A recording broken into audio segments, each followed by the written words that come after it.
Truck Talk Media. C10 Talk, episode 259. Scott Nelson. What have you been up to, Scott? Well, we're going to find out. He's got a new company, a new adventure, and we're excited to see what it is.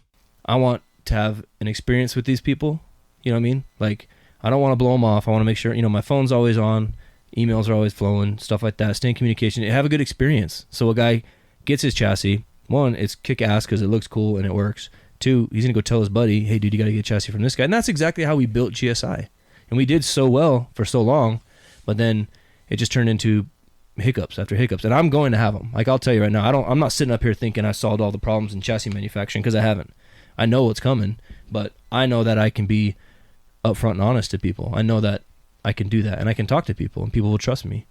Damn, son. Seeing is believing. And our title sponsor, United Pacific, makes seeing a whole lot easier. The crispness of the United Pacific LED headlights, taillights, marker lights, and more makes seeing and showing your truck that much better. It's time to upgrade your old dim halogens for new LED headlights, taillights, and more. They offer the brightest and latest LED technology. Headlights are available up to 1,600 lumens, easy to install, and it fits right in the OEM housing. How about upgrading to sequential taillights? They're DOT approved and ready to ship today. And for you 73 to 80 GMC and Chevy square body guys, they've got the new front parking lights, LED with stainless steel bezel. Think UP Car Parts. That's upcarparts.com. Let me tell you what Melvin Toast is packing right here. All right, we've got 411 Posi track out back, 750 double pumper, Edelbrock intake, scored over 30, 11-1 pop-up pistons, turbojet, 390 horsepower. We're talking some fucking muscle. What does that do? Does that blow your mind? That just happened. Welcome to C10 Talk, your C10 truck podcast. And now I have a chance to be the best, maybe the best in the world. My old man is a television repairman. Ultimate set of tools. I can fix it. I said I got 50 cents in that jukebox, and all I can hear is your mouth flapping. You hear that? Here's your host, Ronnie Welch.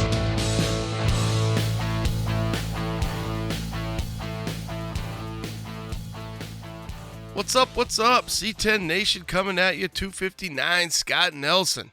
New company, the new man.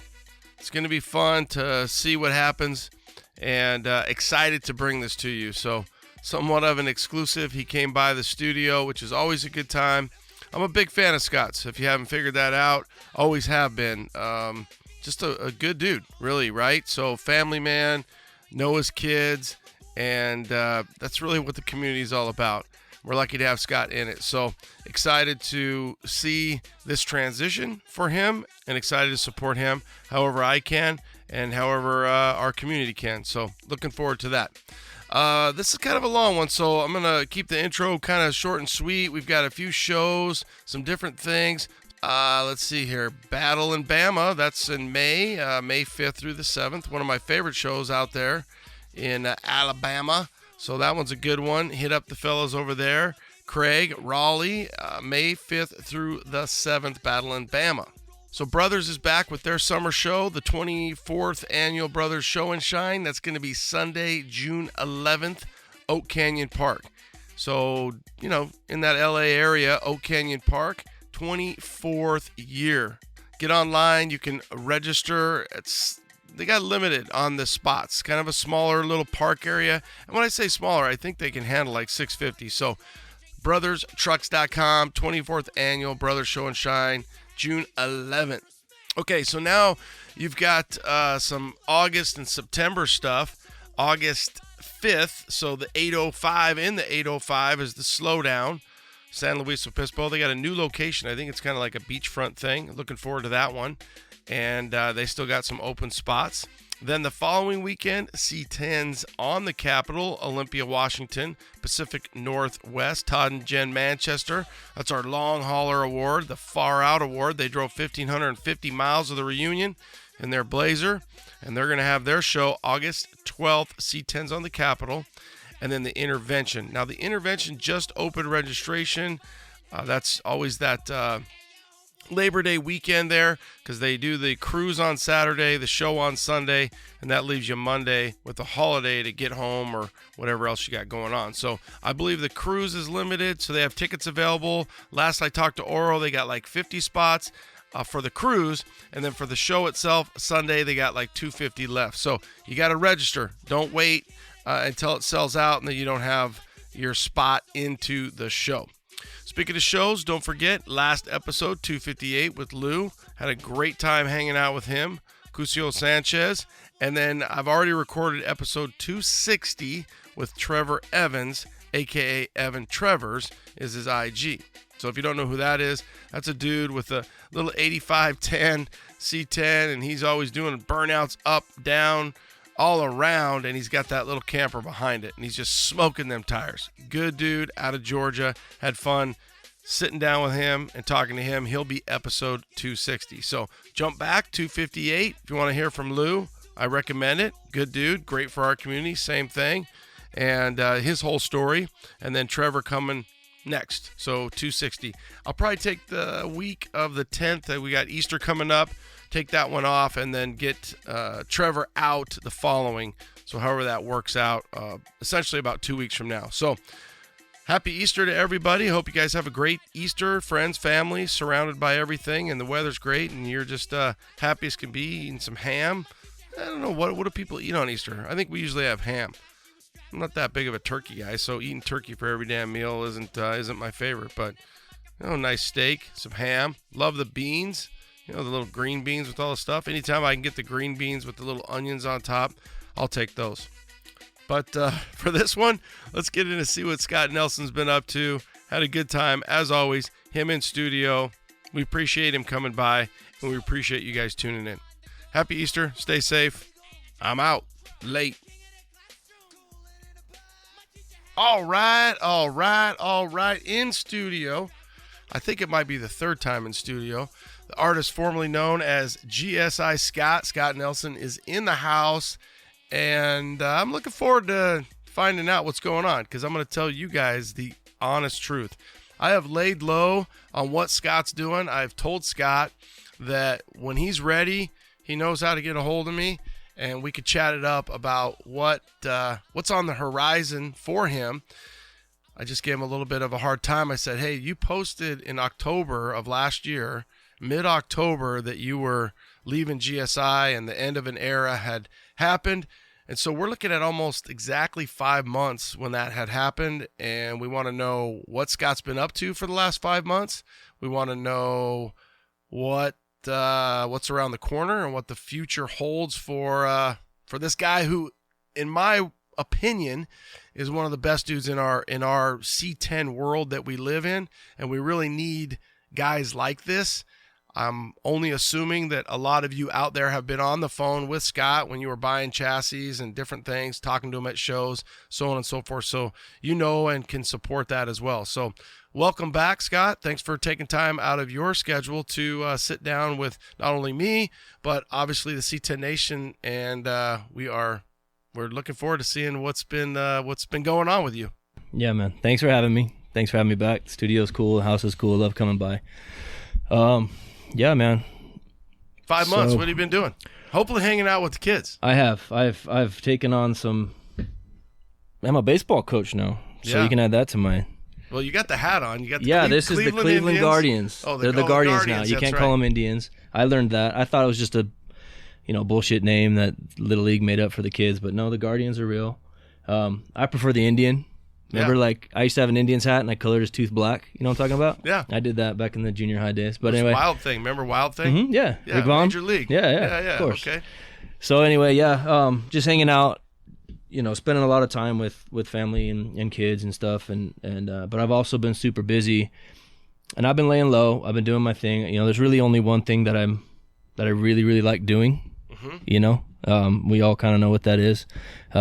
I love these trucks, man, and I love the people, and I'm still in the game. But yeah, I've kind of branched out, and I'm doing my own thing.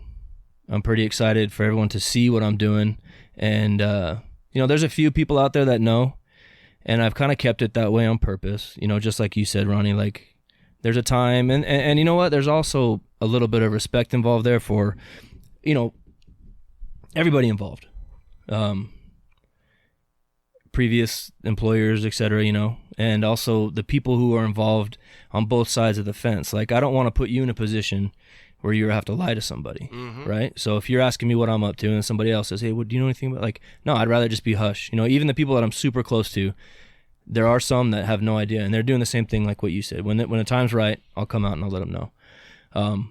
So I guess, just fire away, man. I'll answer whatever you want to. Well, whatever. I love if you that got about questions, it, and I think there's a point in my time where I would have really wanted to know, but at the same time, I don't want to know until I'm ready to know, because it doesn't really do anything.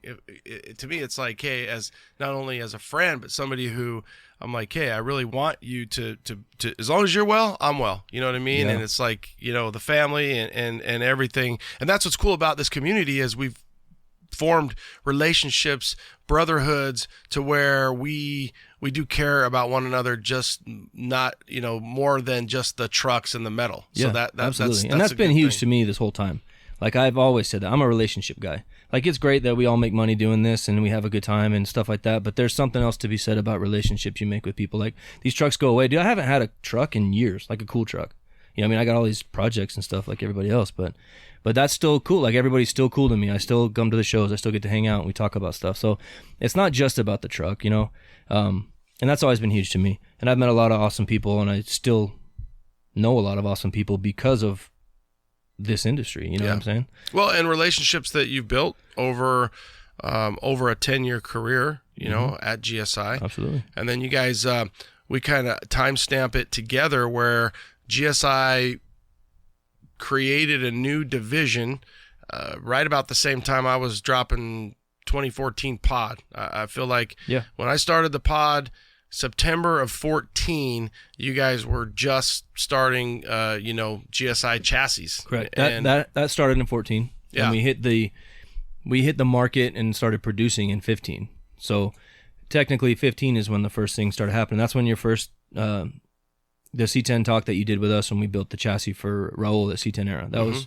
July of 15. Yeah.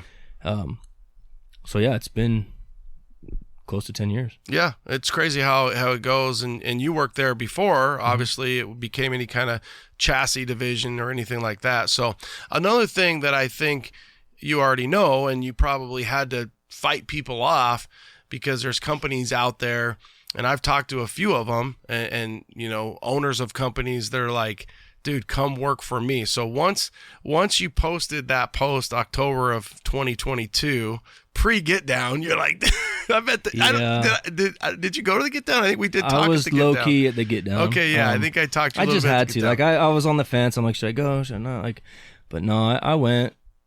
I just would hate to miss it. It's one of those things, you have to be there. Yeah. And especially in the backyard, dude, you know what I mean? Like, I couldn't not go. Yeah, I just, I can imagine that people were hitting you up. Like, yeah, that happened. I mean, there was, like, I'm talking like, like, I hit post, phone ring. Yeah. And where people, I'm sure they were very supportive. I just went back and looked at it because I wanted to make sure I had my date right, and there was like 100, almost 200 comments about it. But would you say that there was other people that were reaching out to you that, hey, okay, if you're not a GSI anymore, come work for me, be my general manager, because you said it, you're a relationship guy, and I think it's a talent that you have. You're a guy who some people they don't have that skill set, right? That's one thing you and I we have a kind of a common bond. You're like the little the bigger little brother that I never had, and we feed off of that. And you are a relationship guy. I'm a relationship guy, and I can only imagine that there was people reaching out to you and saying, "Hey, I'd love for you to come work for me." Yeah, I mean that certainly happened, and that was cool. It was flattering and all that, and I mean, it's happened. It's been happening. You know what I mean? Like, it didn't just start in October. I just had a different perspective and a reason to say, no thanks, but no thanks kind of deal, But then as things happened and things were kind of transpiring and I was evolving and growing up and whatever you want to say, I kind of started opening my eyes a little bit more, and sometimes you just get to the point where you want to make a change, something, you want to see what else is out there, you don't want to miss an opportunity, perhaps. Just something like that. It was just, I got to a point where I was ready to do something else.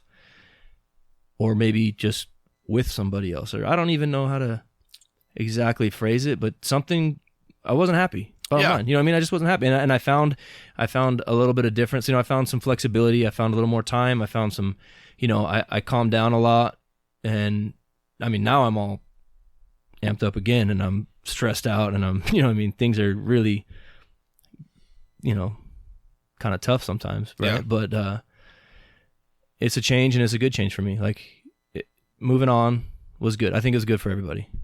Yeah. And I think I've struggled this within my own life. And I think the fire department has always been a really strong base. And then I would say my wife and family, but men tend to look for these changes. You know, it's funny. Like some guy, oh, I want a Harley. Oh, I want a mountain bike. Oh, I want a side-by-side. Oh, I want a C10, you know, and they go through these cycles. And somebody sent it to me, I don't know where, but it said, hey, every cell in your body changes in 7-year increments. So that's where it's funny where you think about that and it kind of justifies the means for, at least for maybe for guys like you and I. Some guys, they might be content working the same job for 45 years. And some guys, they're looking to, that's where I always feel like a new truck project every 5 years or so kind of keeps things going. Flowing. And for the audience, it's cheaper to have a new truck every 5 years than a new wife. So if you've got to have change and constant change, just keep mama happy and come up with a new truck project. So I mean, I'll be honest, I was always content with being that guy, you know. Like I remember even talking to some other guys that worked there, you know, guys who would come in for a year or two and they're like, oh, I want to get out of here, whatever. I'd be like, no dude, like just ride it out, this is cool, we'll be here forever. You know, I was very much that way. Like one guy even told me something, he kind of referred to like a Stockholm syndrome, you know what I mean? Like I was just, it's just what I knew, you know. I'd go to work, do the same thing, and it was cool. But when people are saying, hey, like, you should do this, you should do that, and I'm always like, no, then slowly the door starts to creep open a little bit more, you know what I mean? Then finally I'm like, I'm ready to go through this door, you know what I mean? And it was tough, like the decision, you know, and even the conversation was extremely tough to have. But at one point you gotta, you know, I'm an employee. I was always an employee. And if they wanted to let me go, they would have let me go that day, right? Like that's what an employer has that power to do, you know what I mean? So I was always on the fence about like a 2-week notice type of deal, and that's what I did. And I feel like I did everything the right way. I gave my 2-week notice. I spent the next 2 weeks doing like lining up that entire shop, lining everybody out. I'm talking pieces of paper with highlighter and check marks and all that. Like every little piece of product that was on the floor, this is where it's going, this is what it needs to do. And I feel like when I left, I had a very clear conscience about all of it. Yeah, kind of a transition piece. Yeah, because I knew it was gonna be difficult for the people there that I still care about. I don't want to make their lives any harder. I just wanted to try to make my life better, you know. Well, another thing to think about is unless you came from your dad's company, you know, a lot of fathers and sons and family companies, but most people that start AC companies, landscape companies, brick companies, frame companies, if it's not a family company, they work for somebody, maybe somebody plus or minus 2 or 3, you know, I work for Joe's Framing, then I work for Scott's Framing, then I work for, you know, Steve's Framing. Well, then they say, okay, well, I can do my own framing, and that's how the world works, right? So you work for somebody for a long time, you're still passionate about it, and you're like, okay, I've got a family to support. I want to do what's best for me, and maybe I also feel like I can change some things up and make some things better, and that's totally acceptable, and you need to know that. Yeah, and that was hard for me to actually like live with that for a minute. But then I was like, no, dude, I'm choosing myself this time. Like I'm doing what I want to do and how I want to do it. I mean, and the name of my company is very representative of all of that. Yeah, so what is it? I really don't even know. I swear to God. I've kind of stayed away from it on purpose, just so. And I appreciate and respect what you're saying as well, because it's like, hey, when I need to know, I'll know. You'll let me know, and I'll let the world know based upon me, you know, saying. And I mean, I could keep a secret if I had to, but I don't need to. Oh man, we don't.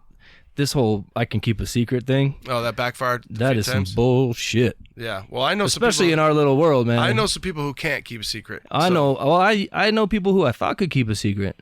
Well, and now I know they can't. And I'm pretty disappointed in these people. Like, I'm not going to lie, man. We have a guy at work. I love this guy, and if we ever need to know anything, we can just go to him, and he'll say, "Hey, listen, don't tell anybody. Oh, yeah. I'm only going to tell you."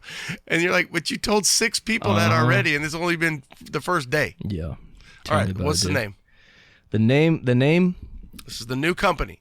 Yeah. And I'm assuming it's a chassis company.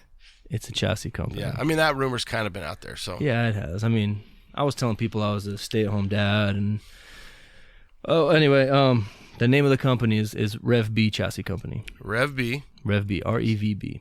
All right, Rev B, and it's just And, chassis. Yeah, I mean, And so that's so like you said, not Rev A, no, Rev B. So you understand the Rev, like I mean, play on words, kind of whatever you want to call it. You know, Rev. Revision. Okay. Correct. Revision. In engineering and design, you have revisions. You know, have like your first article, whatever, your prototype, etc., and then you have revision. Every time you make a change, it's called a revision.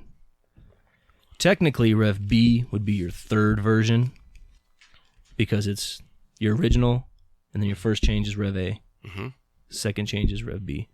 But I like the way Rev B sounds. And Rev B has been in conversation for years with my little circle of friends. You know, hey, like Rev B, this is what we'll do at Rev B, this is what Rev B will do. So, I mean, so when the time came, it only made sense. Yeah.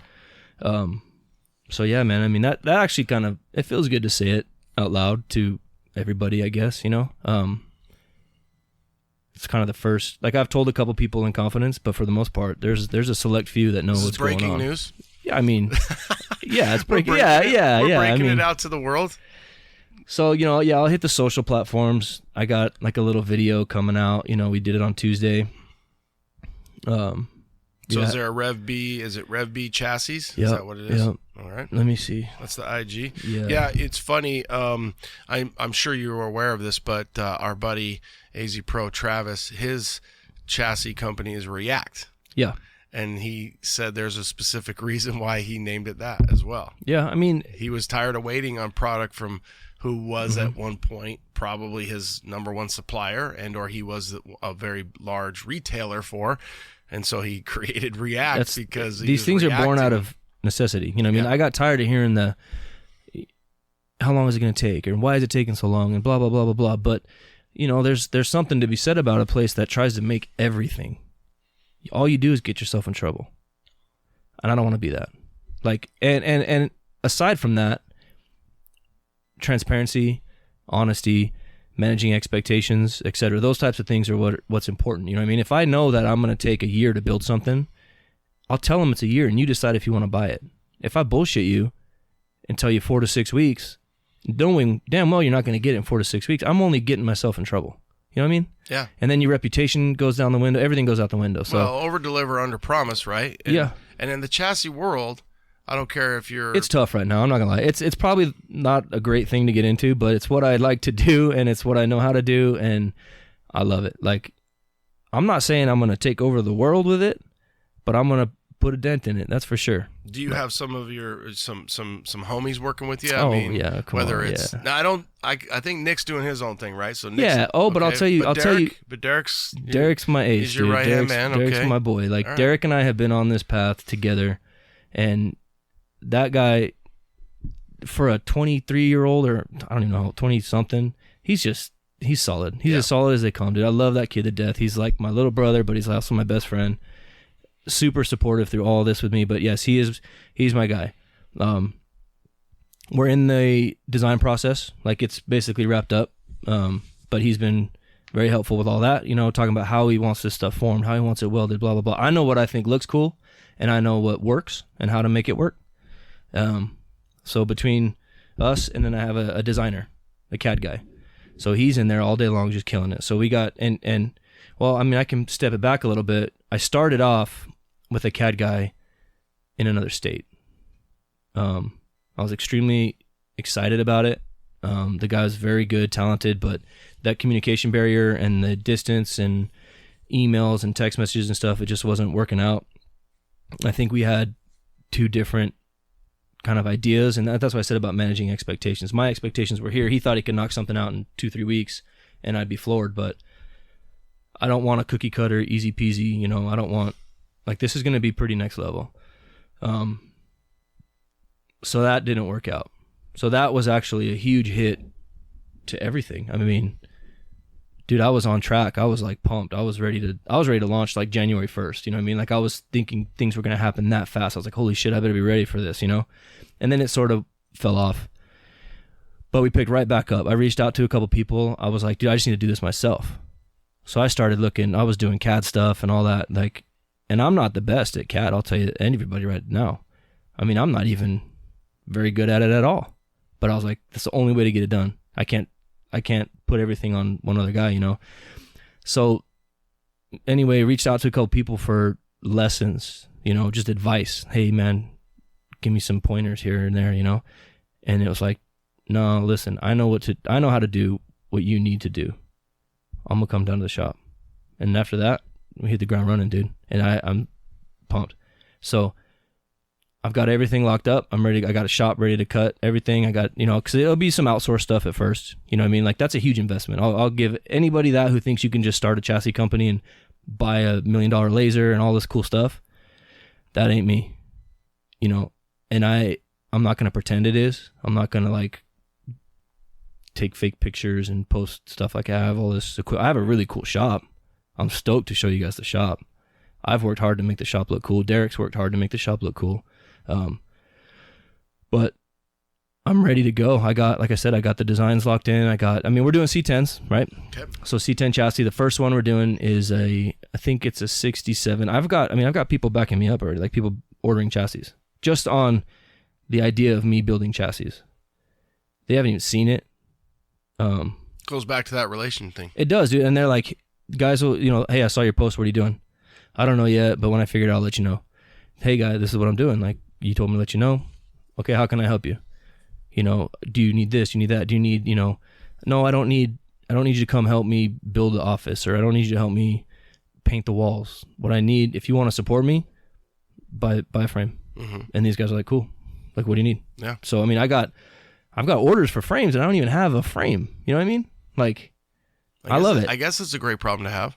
I guess, but I gotta kind of now I gotta produce. Yeah. So, and I'm there. Like I'm producing. I'm just letting you know, like, it's pretty cool. It's pretty overwhelming to have that kind of support, for people to spend that kind of money and that kind of like dedication to just an idea of mine, you know? So yeah, dude. So 67, everything. One. Yeah, I got coil, bagged. I'm starting with bags. Okay. I like bags, and that's what people come to me for. Like, nobody's asked me about a coilover chassis at all yet. Mm-hmm. They will. Yeah, they will. So we do. So bagged, and I got every generation of C10, and then Apaches. But you already have that CAD, or right now first one is 6772, and then we're gonna roll right into the Apaches, square bodies. But I have to build all of those already. Like, I'm committed to people, paying clients to build those chassis, all airbag, all big wheel, billet parts, all the cool shit. You know what I mean? Watts link rear end, or no? I'm doing something a little different. Okay. Something a little different. I'm trying to get a little bit more lift out of the back than what I was used to dealing with before, because I knew that was a problem with people. Like, you know, I'd get a lot of, because I learned what needed to be done by dealing with all these people. Like, hey man, I got this chassis. Is there any way I can get 2 more inches of lift out of it? Not really. That's kind of, your shocks are going to pull it apart. You know what I mean? Like, that's your limiting factor is the shock. People try to put spacers under the bags, not realizing you're only going to go as far as your shock will let you. So it's all in the design. Big wheel, small wheel, etc. All that stuff kind of changes. Ride quality, you know, there's that old saying, like, Cadillac over Corvette, where I want to say that previously I was, you know, we're doing chassis that were more towards like your Corvette type of handling, you know, where it's like stuck to the ground, kind of hard, you know, like you could really hit it, you know, but I'm kind of into like cruising, you know, so I want to try to find that middle ground. So you can like a tunable sway bar. So if you want to stiffen it up, shocks, we're working with a shock company who can do some cool stuff with shocks. But it'll be a little more of a, like an airbag feel, I think. That's what I'm after. So what kind of shocks? I mean, are you working with, like, I mean, when I think of shocks, I mean, you have so many different variations. You have adjustable shocks. They're adjustable, a single adjustable smooth body shock, similar to, like, you know, what everybody sees out there. You know, I've talked to all the big companies out there, and we've tried to make stuff work and but there's a company that's on board to, like, tailor a shock for me. Mm-hmm. It's kind of a new thing. I mean, the shock company's been around for a long time, but they're doing some like co-branding and stuff like that. So I'm working on those details right now. Just higher end parts, really. You know, I'm not trying to use cheap stuff or no cut KYB corners. shock. No KYBs. Mm-hmm. No. Well, and like you said, you're limited by the travel of your shock and then the what design. that shock can deliver. Yeah, and then so there's the design. The design has to work, and we started from scratch. I mean, like I have photo proof of like going through the geometry, like timestamp dates. Like we figured out some stuff that I didn't know before, and even the designer didn't know before. Turning radius is important. Getting enough lift out of these things so you can untuck big wheels and turn and stuff like that. And then the way everything looks. I'm big into the way it looks, like as a bare chassis. Like I love the trucks when they're done, but what really gets me going is when the chassis just looks like sexy. You know, some cool wheels, some cool brakes. So that's what we're really after. We're, you know, introducing some like kind of like angles and like faceted edges and cool shit like that. And then you got Derek over here with his welds, and he's going to run the welding side of everything. So anybody that comes in that shop better know how to weld if they want to get past him. You know what I mean? Things that I haven't seen in chassis before. It might make the manufacturing process a little bit more difficult and time consuming, but I think it's worth it. I think those little cues and those little points will set it apart. You know, it's not a boxy spec rail laser cut tubing. It's everything's hand formed, and there's, like I said, there's nice edges on everything, bag placement, shock placement, cross members, all that cool stuff. It's like full friendly for exhaust, X pipes, you know, all the things that I knew were difficult to deal with over there. You know, hey, how do I route my steering? There's a mile of room for steering in this thing now. Like all the little problems that we got so deep we couldn't fix. You know what I mean? Well, and like, I would also think that not only with your history of building trucks of your own that you've been through, from your Blazer to Sucker Punch, your square body. I mean, you've got hands-on as well. And then I would almost think even having Berland as a resource to say, hey, what would you change if you could change things? Some of it's visual, some of it's performance, and then you being, 10 years of managing it, taking phone calls and problems and fixing problems, the whole thing combined, making the Rev B algorithm is all kind of coming through. And then it's not like Derek didn't work at GSI. I mean, he knows. Mm-hmm. And again, Nick, you could call all these guys and say, dude, what would you fix? And everybody's going to have one or two things to fix. And you're like, all right, well, because we're starting from the ground floor, we've got the drawings, you said it, we've got everything. Why not do it now? Because everything isn't set up the way somebody who's doing, hey, I've got this jig, I've got this, and now I don't want to change that. Yeah, exactly. That's exactly. And those things were hard to, once you get going and your train is moving full steam ahead, it's really hard to change direction. Like, it's impossible to change direction. So you bought a C10, and it either had AC at one time or it wasn't even an option. Well, Vintage Air has the solution for you. Their SureFit kits are designed to place the evaporator and hoses behind the dash for a factory clean look. In most cases, the SureFit systems will be controlled by your stock dash controls using their exclusive cable converters. The Gen 4 kit provides infinite, just right temperature, air blending, and blower fan speed adjustments. The Vintage Air SureFit kits are the best value and the most completely engineered air conditioning system you can install in your C10. Add the fact that Vintage Air has been the most respected name in performance aftermarket climate control systems for 40 years. 40 years? Damn, son. The choice is obvious. VintageAir.com. When you're looking for classic Chevy or GMC truck parts, BrothersTrucks.com is your number one source for 1947 to 87 Chevy and GMC truck restoration parts. So whether you are restoring an original or looking to customize that classic truck, BrothersTrucks.com has thousands of the highest quality truck parts for you to choose from. So head over to BrothersTrucks.com and order your free catalog today. And don't forget to follow Brothers on Facebook and Instagram for daily updates and special offers too. Hey guys, how about a happy 10-year anniversary to the team at Pro Performance? For 10 years, Travis and his team have provided their customers the best products on the market for our trucks. They sell Dakota Digital, Bear Brakes, Boyd Welding, QA1, Vintage Air, and more. They're your one-stop shop for all your truck part needs, stocking fast-moving items to help with production delays. So think Pro Performance when you are creating that parts list for your build. azproperformance.com. That's azproperformance.com. Once you get going and your train is moving full steam ahead, it's really hard to change direction. Like, it's impossible to change direction. But man, touching, like you said Nick a couple times, and that, like, Nick and I kind of stopped talking a lot. You know what I mean? It was almost like I was part of, it was like I don't say like a rival gang or something. It's like the guys who used to work there and then the guys that did work there. It always felt, it was never said like, hey, you're not allowed to talk to them. It was nothing like that. But it just felt like that was kind of a way it was. But man, Nick has helped me out. Like, I've reached out to Nick a few times because he's got a whole setup, you know what I mean? Like, Nick's done all my cool little signs. Like, we've cut signs, we've cut the logos and all the cool stuff. So, he knows enough about what I'm up to, but not everything. And then to Berlin, he is one of the guys that I've kind of kept in the dark. Because he's such a sweetheart, I would hate to put him in a position where he's forced to lie, or, you know what I mean? Like, that's an AZ high test for you guys out there who we got to put a name on it. But yeah, Jason Berlin, who's literally the best. He is the best, but he's like a mile from Scott's old shop. Yeah. It's like right there, and he's got a lot of chassis in there. And the cool thing is he's got a variation of multiple different chassis. Yeah. He's got them all. He's done them all, and he knows everything inside and out about every type of chassis, so he knows enough to know that I'm, doing something, but I've tried to keep him in a position where he didn't have to do something he didn't want to do. You know what I mean? Yeah, no, I agree. I think it's good. And I've got several people like that.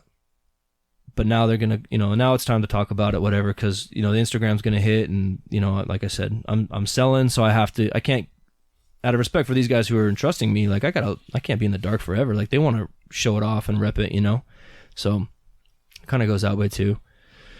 What do you do with your Blazer now? Do you keep the chassis, or no? So the deal with that is it's still on a chassis, a GSI chassis, and I fully intend to return that. I haven't touched the thing. I haven't. Well, yeah, you've been busy. I haven't touched the Blazer. I haven't touched the 62. Like, nothing. That was something we were prototyping. We were in the prototype stages of a Blazer program, and it just never took off. The one that's under my truck, actually. Under Sucker Blazer, Punch, I'm sorry, or under Blazer. Lucy? Under Lucy. That was the first Blazer. I took it to the reunion last year. It needed a few tweaks, so it never went into full production. You know what I mean? Mm-hmm. And then things just kind of went the way they went. So I am still in possession of it, but I don't need it. I don't want it. It's just there. You know what I mean? It's still under the truck. The body's still bolted to it. So yeah, I got no problem, whatever, doing anything I need to do with that thing.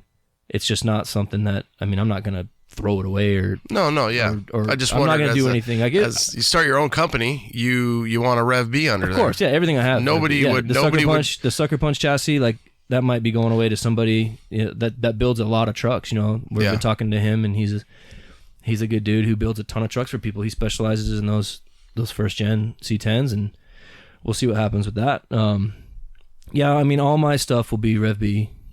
What's so in the last 5 months, give us, you can a Reader's Digest version, right? Okay, so you put in your 2 weeks, and that's a little bit life changing, and then you've got the holidays, you've got the boys. What's it been like? Are you 60, 80 hours a week trying to get this to a certain point, and then just walk us through some of that. Well, at first it was not. I wasn't doing anything. I was just hanging out. Like, what am I going to do? Mm-hmm. Let me see. So you weren't sure. You just knew. I had to do something. I'm going to get out of this. I had to do something, and it wasn't. I don't want to say it was like impulsive. No, but I knew that I was going to leave or ready to leave, and I don't even remember. There wasn't like an instance or something that like triggered me to walk over there and say, "Hey guys, like, I'm done." Yeah. It just was time or something. It was a Friday afternoon. And I was just like, hey, I'm done, wrap it up, And it was like, oh, can we change your mind or what? Like, can you just think about it, take a break, go home? And sleep it off or You're whatever. like, I've thought about it a lot. Yeah, and I said, no, I mean, really, the only conversation we need to have next is, do I need to stay here for 2 more weeks and do everything I can, or do you want me to pack my things and leave right now? And they didn't push me out by any. It was not like a hostile thing whatsoever. It was all love. Like, I mean, there was hugs and handshakes and tears, everything. You know what I mean? Huge part of my life, huge part of their life. It just had to go the way it went, you know. So, so you weren't yeah, really I was sure. taking Did it you easy. think I was that taking you were it gonna easy do for a little bit. some- No, I mean, what else? Like, really, what else am I gonna do? Like, I was gonna either work for someone doing something like this, or I was gonna do my own thing, and I didn't want to leave. I got to think you're talking to Ashley about it. You're Yeah, sitting down. she's been on board. Mhm. She gets it. Yeah. But that's mainly because she probably needed some more help at home. You know what I mean? Yeah. And I wasn't available a lot of times. But now I'm like, you know, I could take the boys to school, so I was chilling. I was being Mr. Mom for a while. Nice. Enjoying it. Yeah. And then, you know, opportunities came in, and there was no thank yous. There was, let's talk about it, whatever. And I kind of went down one path pretty heavily, and then just one little thing got involved that I didn't really like, and I had to step away from that one. And then another one presented itself right after, and I said, let's do it. Like, this is how it's gonna go. So then that's Rev B, you know. So then I got a building, and that was when it was like, hey, I'm in there all the time, every day, painting and floors and doing all kinds of crap, spending money like you wouldn't believe, dude. Like, that's Stress City. Really? No, I know, dude. But Before we went live, I just walked Scott through the new garage that I'm working on, and I told him how much over budget I was. So I'm not going to put it comparable to a massive, I don't even know, 20,000 square foot shop or whatever it takes to have. No. I wish. I don't even know. I'm humble beginnings, dude. Where's the shop? It's over by the airport. Okay. So commercial real estate, very hard to find out here. And when you find it, you get in and you're like, yeah, maybe I can afford this. And they go, what are you doing in here? Oh, I'm going to do some pretty heavy manufacturing. Nope. Not in my building. So finding a space, A, hard. 2, one you can afford. And then 3, that lets you do what you want to do inside. So, I mean, I was East Valley, I was Central, but Phoenix is where I ended up. And it's cool, man. If you're by the airport, you're Central. I like it. It's Central. And it's not like, it's actually a little bit closer to my house than I used to be. Not by much. And by way of the 60, which sucks. Yeah. I was skating down. I love the 202. I love the 2. I'll take the 202 home sometimes, take the long way, because it's such a nicer drive. But yeah, dude. Right off the 143. Mm-hmm. I don't know if you're ever out that way, but yeah, I'm out there all the time. Come over, dude. Yeah. But yeah, we decked out the shop. It looks, it's presentable. Everybody that's ever come over there is like, wow, like, this is cool. Sweet. It's nice. It's clean, and it's cool. And that's what I want. You know what I mean? I don't like shit everywhere. Everything matches. Oh, dude, everything. I geeked out on, dude. So the company colors, I guess, were like black, white, and blue. Like, the blue's a little pop color. So I went and got toolboxes that had a little hint of blue. I took the logos off of them, and I put little Rev B stickers. All the toolboxes match. All the tools match. Even my push broom has blue bristles. My air hose is all blue. Like, everything's I just geeked out on that type of shit, you know? I made it like a little, and this is all Derek. He was like, oh, we got to paint stripes. Like racing shop stripes. You know what I mean? Like, yeah. So like the bottom third of the walls are painted flat black, and then they got a little blue line. Yeah, makes sense. And that kinda dude, adds to it. That dude, talk about OCD, man. We were like laser leveling, and I mean, it's perfect. Those are crispy lines, dude. If you ever come in that shop, it's nice. Nice. All new lighting, like everything's just dope. It's cool. I gotta paint the forklift still. Well, and I think you know, it's one thing, you're gonna get busy and you can't geek out as much because you'll be so busy, and before you know it, you'll be behind. Exactly. And that's why so we there's went an as hard as we opportunity did. to go where you can. Yeah. And then there's something to be said about, you know, working in a very clean environment, and you, by doing that, you set the standard. You know, Correct. you absolutely set the standard where it's like, when my shop is completely a mess, which it is right now, you walk through it on the way here, and it's funny because my son, it's like, if I put everything away, then he knows, okay, it needs to be put away. But then when everything's strung out, then it's like, oh, I can just throw it out You're there, absolutely right. you know, and so you set that, you know, and I feel like Berlin's that way. He's very, you know, even when he was over at Switch, his toolbox, it is very, very crisp and clean and no caffeine. So, I hope that you can keep it that way. Me too. I'll get... try my hardest. I mean, I'm a relatively clean person. I like organization and all that stuff, so I think I'll do my best.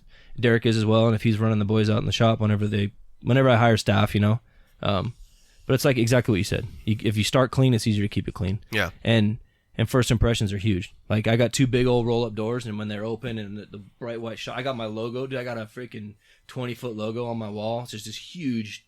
It's amazing. Like I love it. Like I walk in there, I hit the lights, and I love it. Like it's a cool looking shop. I know Cool. I've said it 1,000 times already, but well, I'm glad you're excited. About I am. I'm super excited. And the excited. other thing about it too is you said it. I was an employee, and now I'm an owner. So now when you walk in and you see Rev B, you know that's you. Every time. And that's dude, your name.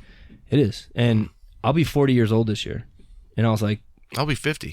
For real? Yeah.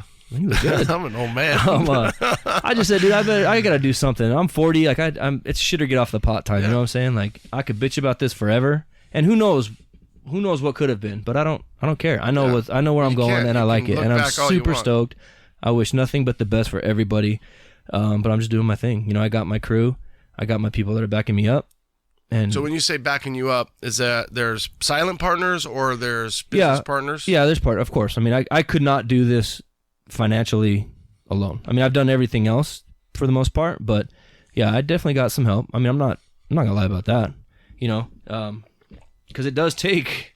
Well, and it takes a lot. You kind of mentioned that you were going down a hall, you were in a room, and then for whatever reason you decided to step back out into the hall, and then somebody said, "Hey, come right into this room." So it almost was exactly like that. Okay. It was almost like I was standing in the middle of the hall and I could look left, one opportunity, look right, another, and something about the left door was a little more appealing. Okay. And it was. I still feel like it was. Are you holding tight on that, or are you? Was this you're going to tell us who they are, or you're going to? Yeah, wait? yeah. I think I'm gonna hold tight on that because it doesn't really matter right now. Doesn't. I assume they're in the scene. Obviously, if they knew who you were, or them, or it, or I, or who. Well, I mean, I've met a lot of people, and I've met a lot of wealthy people. Yeah. And smart people, etc. Business owners, businessmen. So yeah, it was only natural that's kind of how that spawned, Yeah. Well, and again, I didn't go searching for it. Well, I'm telling you, man. I mean, you're that type of guy where if employee of the year 10 times over, where somebody can get a hold of you, they're smart. Whether that's literally Ronnie's AC company, running HVAC, or Scott's gonna do a great job. Oh, I was gonna go dig pools, man. Yeah. I was ready to go dig pools. Yeah, because once you figured out how much you had to pay for your pool, you're like, babe, I'm getting into the pool business. Well, the guy digging it isn't making the money. It's the guy walking around, flying his plane and hanging out at the lake. He's the one making the money. There might be something said about, just getting behind a backhoe and digging for a few months and just, relieving that stress. So obviously whatever happened in the last 5 months, obviously the first 2 months, probably Christmas, so on and so forth, you had some time to self-reflect. You had some time to take a break. You had a time to help Ashley with the boys and be around. And now you're on to the next chapter, right? Yeah. That's the cool thing. We've had so many different people on this podcast, and I guess even myself, I mean, I told you there's been a lot of changes even just for me in the last few months, and it's just new chapters, right? The book is the book. The book is you, but the chapters are changing. So it'll be interesting to see what that story looks like in 2, 3, 4, 5 years. One of the biggest things that I remember, in let's say 14, 15, when I'm doing the pod, one of the biggest challenges was Porterbuilt. And I don't think this is breaking, right? This is breaking news. Porterbuilt was like one of the, if not one of the top 3 main chassis providers. And in the C10 community, I would say easily number 1. Yes. Easily. Agree. So then what happened is they got behind, we know Nate. Nate got behind. How he got behind, explosive growth, right? Maybe not perceived. Maybe, hey, after the 08, everybody said, okay, now the economy's back. We all want to build trucks. Trucks are popular. These guys are cool, whatever. Well, then they couldn't keep up with the demand. I remember seeing somebody had sent me a meme once, and it was a skeleton on the park bench or something. And it was like, I've been waiting over 18 months for my chassis or something like that. Right. Well, I think back then, it was, 6 months was acceptable. 9 months was like, holy shit. Well, now I think when people call up, you're being told 12 to 18 months. And if you're not being told that, you're probably being lied to. Yes. Especially by a reputable company that's got lots of product out there. So GSI, I believe, formed because of the weight of Porterbuilt and or the weight of other chassis companies because of that. Now, GSI's in the same boat. So how does Rev B not become in that same boat? Well, I mean, what I think is just stick to what you're good at. You know what I mean? Like, I'm not going to mess around with control arm kits and 4 links and C notches and stuff like that. I'm going to make a chassis. I'm going to make chassis. And eventually, yeah, I'd love to make chassis for everything you can possibly think of. You know what I mean? But I want to stick to kind of what I know until an opportunity comes up. Say if I get to the point where I'm flowing and I'm pushing out C10s, I'm pushing out Apaches, etc., you know, and then I have a custom line, a custom side. You know, I got 4 or 5 guys over here, and that's when the custom stuff starts. The guy calls. I already got a guy that wants to do a 23 high country. He's like, I want fat fabs mixed with little shop. You know what I mean? Mixed with Rev B. So I'm like, hey, how do we make that happen? Now, that's gonna give me $100,000 to get started and send a truck down here, and give me unlimited time. You know what I mean? Don't be calling me every 6 months asking about the truck, because that ain't gonna happen. So SEMA, get SEMA involved, you get SEMA Tech, you can get all the scans, you can get all that cool stuff. That's all easy to get, just costs money.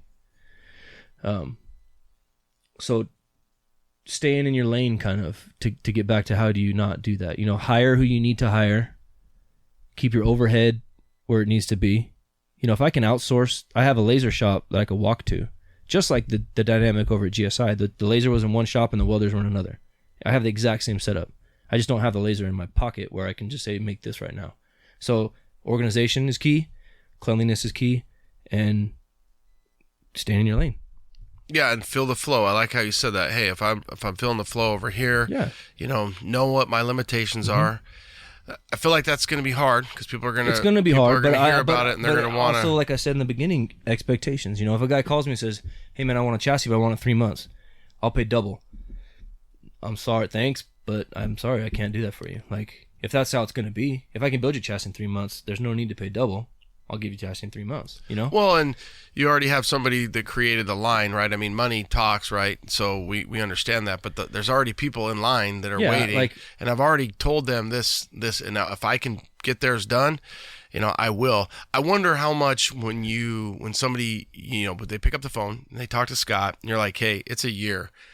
And they're like, well, I talked to XYZ chassis. I talked to... Oh, they do that all the time. And they're telling me 16 weeks and, you know, it's like, okay, well then buy it from them, and you want to say that nicely, but you're like, I'm gonna mark this spot today. I'm gonna mark that. I'm gonna say this week. I'm gonna earmark this, and you're gonna be calling me back because you're not gonna get it in 16 weeks. You're not gonna get it in 24 weeks. And you're not gonna get it in 52 weeks. It's not gonna be the same type of thing. You know what I mean? I'm shooting for that higher end. You know, I'm trying to stay price point. You know, it's not gonna be a $10,000 chassis. Impossible. The only way you do that is to make it as cheaply and just down and dirty. And I'm not down and dirty. There's nothing about me or what I want to do down and dirty. I don't care about pumping out 10,000 chassis, you know, a year if they look like shit and they don't drive well and they don't fit well. I'm not about that. I want to have an experience with these people. You know what I mean? Like, I don't want to blow them off. I want to make sure, you know, my phone's always on, emails are always flowing, stuff like that. Stay in communication. Have a good experience. So a guy gets his chassis. 1, it's kick ass because it looks cool and it works. 2, he's gonna go tell his buddy, hey dude, you gotta get a chassis from this guy. And that's exactly how we built GSI. And we did so well for so